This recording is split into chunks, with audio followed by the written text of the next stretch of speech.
da imamo čelništvo, vodstvo države koje će štititi hrvatske nacionalne interese. S ovakvom hrvatskom vladom mi smo taoci onoga što oni rade. Svoje osobne i uske stranačke interese podrediti općem nacionalnom interesu i doći do Saveza za Hrvatsku.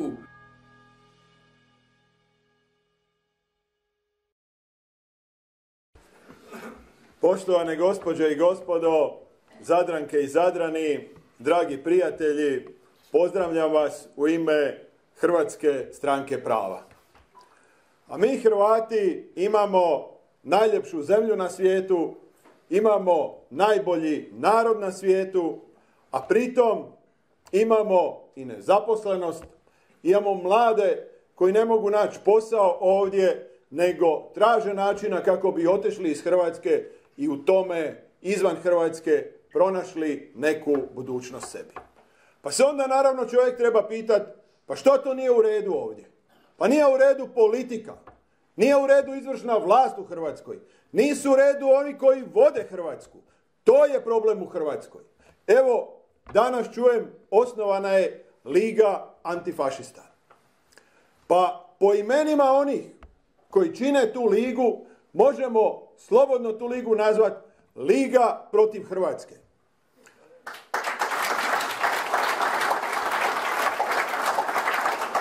Ali je problem u tome što su upravo oni u vlasti, što upravo oni vode Hrvatsku.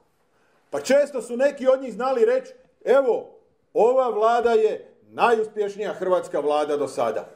Pa ako je njihov cilj imati što veću nezaposlenost, što gore gospodarske rezultate, što više ljudi koji napuštaju Hrvatsku, onda su oni doista uspjeli, jer njihovi su rezultati upravo takvi, najgori mogući. I zbog toga ih treba što prije skinuti s vlasti. Ali ne smijemo dopustiti da u promjeni vlasti upravljanje Hrvatskoj preuzmu oni koji Hrvatsku vide kao bankomat, kao samoposlugu, kao sredstvo za ostvarivanje osobnih interesa. Jer takve smo već imali i ljudi to dobro prepoznaju. I kada vide nas iz Saveza za Hrvatsku, onda kažu hvala Bogu što ste se udružili i predstavljate pravu hrvatsku političku snagu. Jer dok imamo ove nesposobne i one lopove, Hrvatska ne može naprijed. Hvala Bogu, drago nam je što ste zajedno, imamo sada za koga glasati. I to je ono što Savez nudi.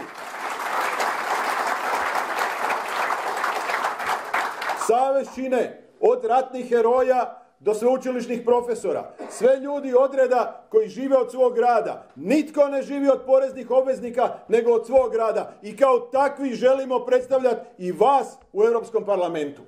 Nemojte vi propustiti priliku koju pružaju ovi izbori za Europski parlament da na njih ne izađete. Jer ako vi ne iskoristite pravo glasa koje imate, iskoristit će ga drugi. Imat ćemo ponovno u Europskom parlamentu koaliciju HDZ-a i SDP-a koja je bila u ovih godinu dana, a koju u Hrvatskoj kriju.